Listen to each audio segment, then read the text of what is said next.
ஸ்ரீவைகுண்ட சட்டமன்ற உறுப்பினரான சமூக ஆர்வலர் அன்னை வி.ஜி. சரவணன் எம்.எல்.ஏ. அவர்கள் கடந்த 5 ஆண்டுகளுக்கு மேலாக ஸ்ரீவைகுண்ட தொகுதி மற்றும் அதன் சுற்று வட்டார பகுதிகளில் உள்ள ஆதரவற்ற ஏழை எளியவர்களுக்கு இல்லம் தேடி இரவு உணவு திட்டத்தை ஏற்படுத்தி இரவு உணவு வழங்கி வருகிறார்.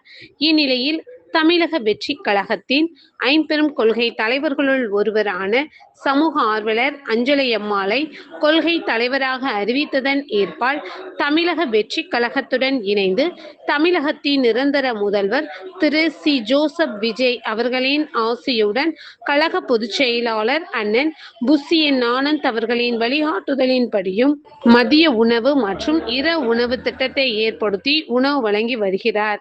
1/7/2026 அன்று ஸ்ரீவைகுண்டம், கோட்டைக்காடு, உண்டியலூர், ஏரல், கீழமங்கலக்குறிச்சி, சிறுதொண்டநல்லூர் ஆகிய பகுதிகளில் உள்ள ஆதரவற்ற ஏழை எளியவர்களுக்கு மதிய உணவும், அண்ணாநகர், கொட்டாரக்குறிச்சி, ஆறுமுகமங்கலம், அரசன்குளம், மாரமங்கலம், இடையர்காடு, தளவாய்புரம், சம்படி காலனி, மேலச்சம்படி மற்றும் அதன் சுற்று வட்டார பகுதிகளில் உள்ள ஏழை எளியவர்களுக்கு இரவு உணவும் ஸ்ரீவைகுண்ட சட்டமன்ற உறுப்பினரான சமூக ஆர்வலர் அன்னை வி.ஜி. சரவணன் எம்.எல்.ஏ. அவர்களின் சார்பில் அன்று 218 நபர்களுக்கு உணவு வழங்கப்பட்டது.